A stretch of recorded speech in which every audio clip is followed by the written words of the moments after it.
Good morning, students. Today we are going to read about the development of transport, that is particularly we are going to focus on the topic of airways.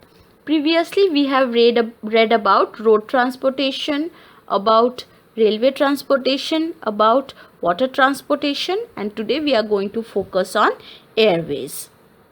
So let's move on to this part. Air transport. A gas balloon rises because it is filled with gas that is lighter than air, like hydrogen or hot air.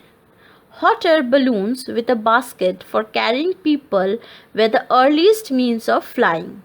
After balloons came large oval gas-filled airships.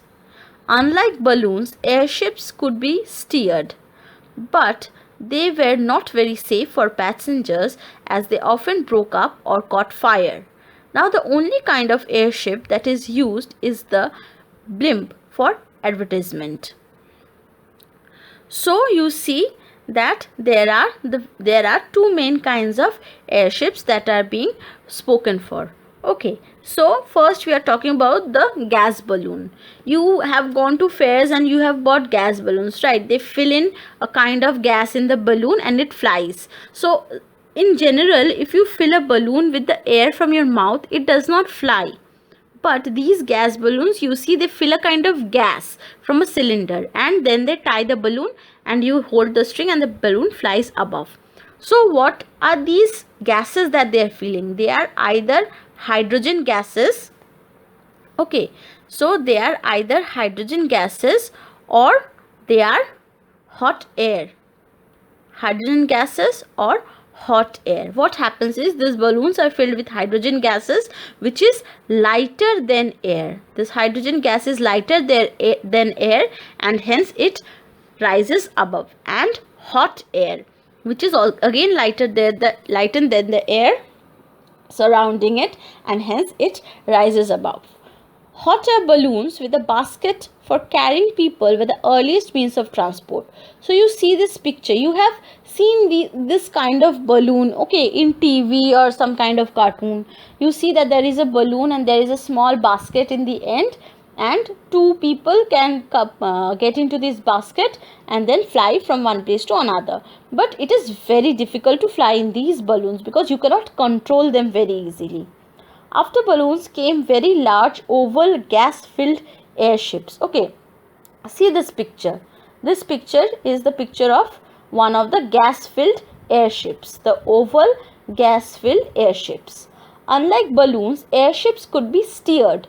Steered means to move, change the direction. Okay, that means in gas balloon, you could not particularly change the direction wherever you wanted to go.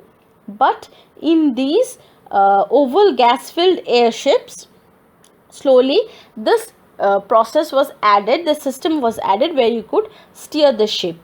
But they were not very safe for passengers as they often broke up or caught fire. So what happened that these ships were not that passenger friendly, okay, because they were filled with hot gases due to accidental reasons. What happened is they broke up and there was a huge fire in which people used to die. Nowadays we use these kind of ships only for advertisement, so no life is lost. The first airplane was made in December 1905.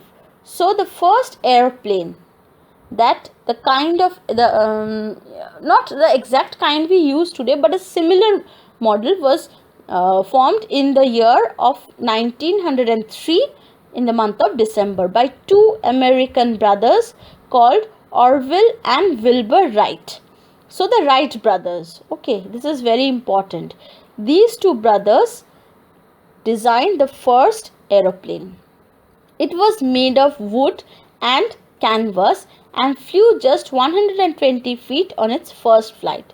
So the first time they invented this new airship, okay, it was made of wood and canvas. Canvas means cloth, okay.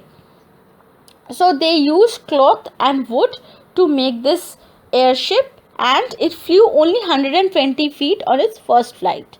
4 years after this, a Frenchman called Paul Cornu made the first helicopter. So after this, a man named Paul, he invented the first helicopter. Okay, that was 4 years after this. In another 60 years or so, traveling by air became quite common. So after 1903, 4 years after 1903, the first helicopter was invented, and 60 years later, air traveling became very common. Okay, so this became a very famous mode of transport. Now let's move on to the next part. The best thing about air transport is, of course, speed. Planes can carry people, cargo, and letters across the world in a matter of hours. Helicopters can go to places that are difficult to reach, like areas hit by floods or landslides. They take food and other supplies for soldiers in battlefields and high mountains. So you see here in this paragraph, it is being talked about the importance of air transport. Okay, so why air transport is very important?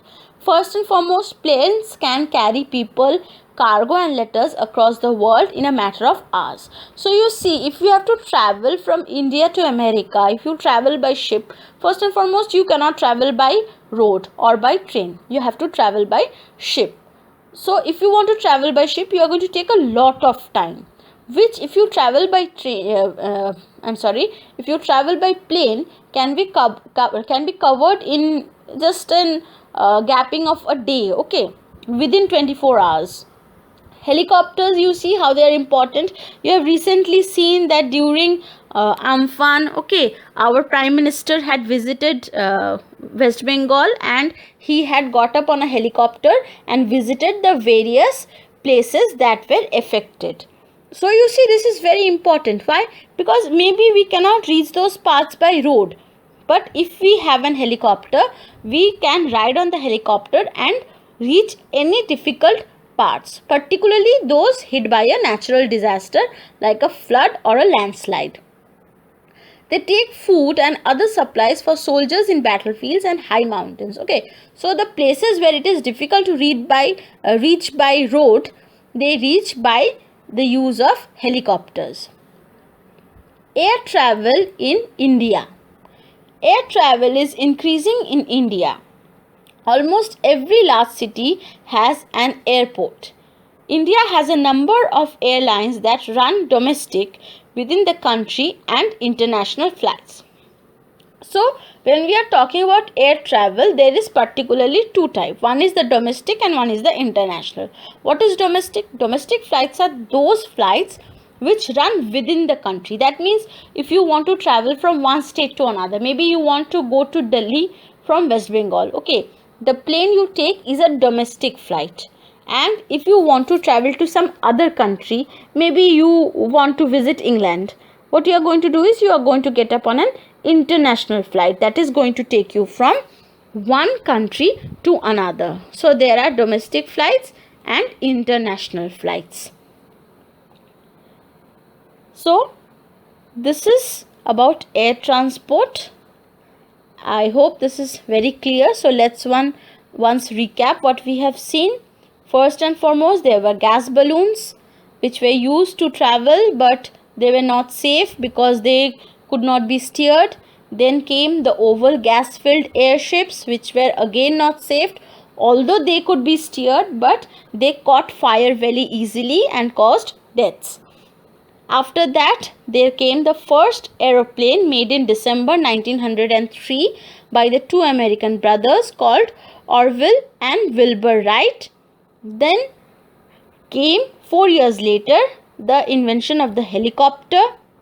After 60 years, air travel became very common. While talking about the importance of air travel, we see that planes can easily carry people or cargoes across places all over the world in very less time compared to ships. And helicopters, they can reach many places which are very difficult to reach otherwise. And in case of air travel, in India, air travel is very important and it is steadily rising. and along with that we have particularly two types of airlines, the domestic and the international. The domestic are the ones which run within the country, and the international are the one which connect one country to the other. So that is all for today. This is the end of your chapter, and I am sure this is clear because this is very easy.